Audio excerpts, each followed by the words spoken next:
এবছর অত্যন্ত জাঁকজমকপূর্ণ ও উৎসবমুখর পরিবেশে ঢাকা মহানগরীতে 254টি মণ্ডপে উদযাপিত হতে যাচ্ছে দুর্গাপূজা। শুভ মহাপ্রলয়ের মাধ্যমে ইতিমধ্যে পূজার আনুষ্ঠানিকতা আরম্ভ হয়েছে এবং ধর্মীয় ভাবগাম্ভীর্য ও উৎসবমুখর পরিবেশে পূজা উদযাপনের জন্য ব্যাপক নিরাপত্তা পরিকল্পনা গ্রহণ করা হয়েছে। ভক্তদের উপস্থিতি, অবস্থান ও গুরুত্ব বিবেচনায় পূজা উদযাপন পরিষদের সাথে পরামর্শক্রমে পূজা মণ্ডপগুলোকে 4টি শ্রেণীতে ভাগ করে 24 ঘন্টা পুলিশের উপস্থিতি নিশ্চিত করা হয়েছে। পূজা মণ্ডপগুলোর শ্রেণী মোতাবেক প্রত্যেকটি মণ্ডপে পুলিশ ও আনসার মিলিয়ে ন্যূনতম 11 জন থেকে 50 জন পর্যন্ত নিরাপত্তা বাহিনীর সদস্য মোতায়েন আছে। স্ব এলাকায় নিয়মিত টহল ও চেকপোস্টের বাইরে পূজা মণ্ডপ কেন্দ্রিক প্রায় 2200 পুলিশ সদস্য মোতায়েন থাকবে। সংশ্লিষ্ট পরিচালনা কমিটির সাথে যোগাযোগ রেখে তারা পূজা মণ্ডপের সার্বক্ষণিক নিরাপত্তা নিশ্চিত করবেন। পূজা মণ্ডপসমূহে ভক্তদের যাতায়াত নির্বিঘ্ন ও যানজট নিয়ন্ত্রণের জন্য পৃথক ট্রাফিক পরিকল্পনা গ্রহণ করা হয়েছে। প্রতিমা বিসর্জনের দিন পৃথক কনভয় পরিকল্পনা গ্রহণ করা হয়েছে, যা ঢাকেশ্বরী মন্দির থেকে আরম্ভ হয়ে ওয়াইজ ঘাটে গিয়ে শেষ হবে।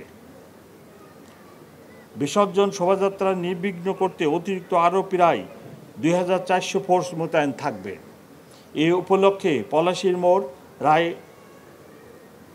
সাহেব বাজার ও ওয়াইজ ঘাটে 3টি অস্থায়ী ওয়াচ টাওয়ার স্থাপন করা হবে।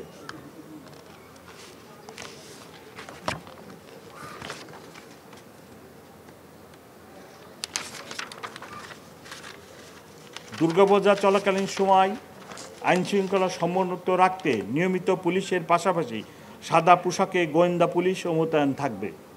যে কোনো ধরনের জরুরি পরিস্থিতি মোকাবেলার জন্য সোয়াট, এক্সপ্লোসিভ রিকভারি ও bomb disposal team, dog squad ও ক্রাইম সিন টিম সার্বক্ষণিক স্ট্যান্ডবাই থাকবে।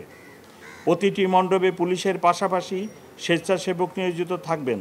গুরুত্বপূর্ণ মণ্ডপসমূহের প্রবেশ পথে 15টি আশ্রয় স্থাপন করা হবে এবং প্রয়োজনে মেটাল ডিটেক্টর দিয়ে তল্লাশি করা হবে।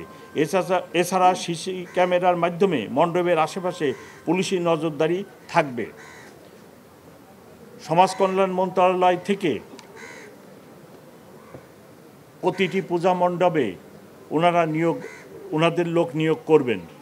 আমি পূজা উদযাপন কমিটির যে নেতৃবৃন্দ এখানে আসেন, আমি ওনাদেরকে রিকোয়েস্ট করব সমাজ কল্যাণ মন্ত্রণালয়ের ওই সকল ব্যক্তি নিয়োজিত হয় কিনা সেটা আমাদেরকে জানাবেন বা আমাদের স্বরাষ্ট্র উপদেষ্টা মহোদয়কে জানাবেন, কারণ ওনাদের ব্যাপক সংখ্যক লোক এইবার নিয়োগ করা হবে পূজা মণ্ডপগুলোতে। ধর্মীয় এই উৎসবকে কেন্দ্র করে যে কোনো ধরনের ভুল তথ্য বা অপতথ্য ছড়ানো রোধে সাইবার প্যাট্রোলিং জোরদার করা হবে। পূজা মণ্ডপের পরিবেশপথে অপরিকল্পিত অননুমোদিত অস্থায়ী দোকানপাট স্থাপন নিরুৎসাহিত করা হয়েছে। পূজার নিরাপত্তা ব্যবস্থা তদারকির জন্য ঊর্ধ্বতন পুলিশ কর্মকর্তাগণ নিয়োজিত থাকবেন। দুর্গাপূজার নিরাপত্তা ব্যবস্থায় নিয়োজিত অন্যান্য আইনশৃঙ্খলা বাহিনী ও সেবা সংস্থাসমূহের সাথে সার্বক্ষণিক সমন্বয় থাকবে। পূজা মণ্ডপ পরিচালনা কমিটির প্রতি আমাদের অনুরোধ, ভক্তবৃন্দ চলে যাওয়ার পর মণ্ডপ যেন কোনোভাবেই অরক্ষিত না থাকে। সেজন্য রাতের বেলা কমপক্ষে 2 জন স্বেচ্ছাসেবক পূজা মণ্ডপে উপস্থিত থাকবেন। পূজা উদযাপন কমিটি আছে, সেই কমিটির লোক অবশ্যই রাত্রি 10টা থেকে ভোর পর্যন্ত ভক্তবিন্দু আবার আসা পর্যন্ত দয়া করে থাকবে। আপনারা কাউকে একা রেখে যাবেন না। আমার পুলিশ, আনসার, সমাজ কল্যাণ মন্ত্রণালয়ের যে লোক ওনারা থাকবে, কিন্তু সাথে অবশ্যই আপনাদের 2 জন লোককে রাখবেন। এটা আমাদের স্বরাষ্ট্র মন্ত্রণালয় থেকে এই অনুরোধ করা হয়েছে, ওনারা ছিলেন, সেই অনুরোধের প্রেক্ষাপটে আমি এই অনুরোধটা এখানে পড়লাম। যে পরিমাণ পুলিশ অফিসার এবং অন্যান্য আইনশৃঙ্খলা রক্ষাকারী বাহিনীর সদস্যদের নিয়োগ করা হয়েছে, এর বাইরে আমি আমার এই মেট্রোপলিটন পুলিশের যে ঊর্ধ্বতন পুলিশ কর্মকর্তা আছে তাদেরকেও ফ্রিকোয়েন্টলি পূজা মণ্ডপগুলো ভিজিট করার জন্য অনুরোধ করেছি এবং ওনারা আজকে থেকেই করবে। তাছাড়াও থানা ফাঁড়ির যে সমস্ত লোক আছে আমরা সবাই পূজা মণ্ডপের নিরাপত্তার জন্য কাজ করে যাব, নজর রাখব। আমি আশা করি গত বছর পট পরিবর্তনের পর যে পরিবেশ ছিল তখন আইন শৃঙ্খলা রক্ষাকারী বাহিনীর মনোবল এত ভালো ছিল না, নানা ধরনের জটিলতা ছিল। এবার সেই পরিস্থিতি নেই।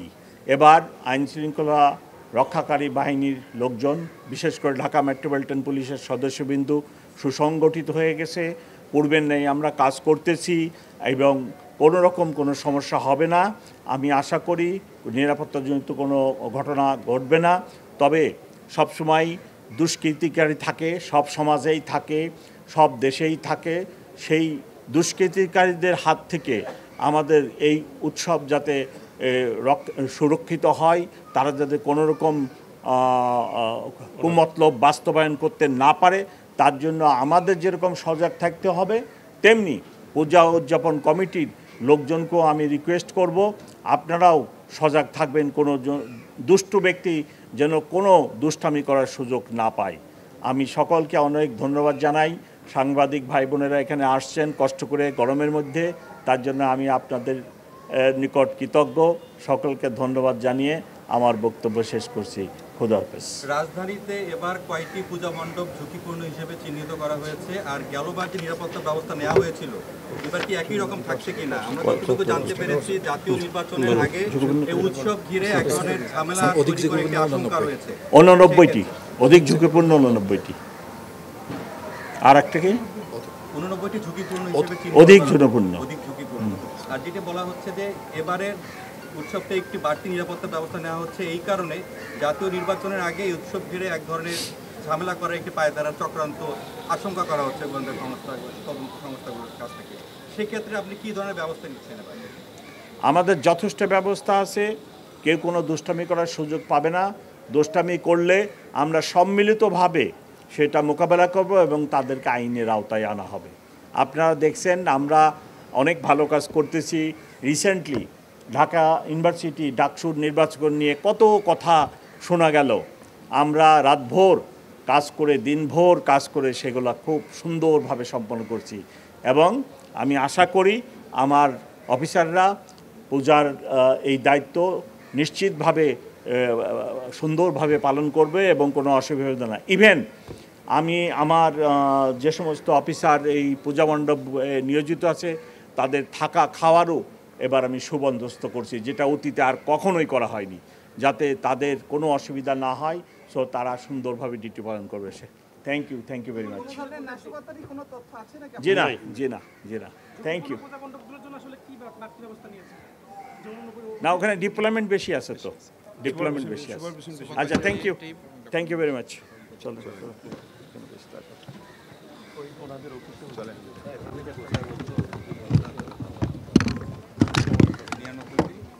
ভাই, এটা হিস করলো কেন বুঝলাম না ভাই। অডিওটা এখানে মনে হয় কোনো একটা ডিভাইসের। আমরা একটু আস্তে আস্তে নিই, না পড়ে যাবে। আচ্ছা, এক এক করে নেই, আস্তে আস্তে নেই, বুমগুলো না ফালাই। দেন ভাই, না আনন্দ দেন। এই ইলিয়াস ভাই,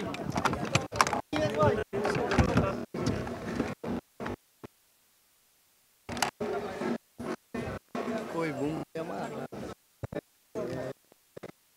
এই বাড়াই নি। মাই বুম ও জীবন পাইছে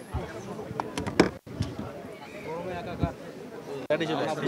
বুম কই দিছে এই আর কিছু লাগবে মামা? বুম কই দিছে? Thank you. একটা কর্ডলেস দেয়াতে আমার ফ্যানটামে সাউন্ডই আসেনি। ফার্স্ট এইডে দিয়ে চালাইছি। ওই অ্যাডমিট করে এটা ডিএমপিতে আপনাদের জি ডিএমপিতে অ্যাডমিট করে কেটে যে তাহলে যে তার সাথে কথা বলেন কই ভাইয়া কই ওই দিক গেছে মানে কি আবু তাহলে হ্যাঁ হ্যাঁ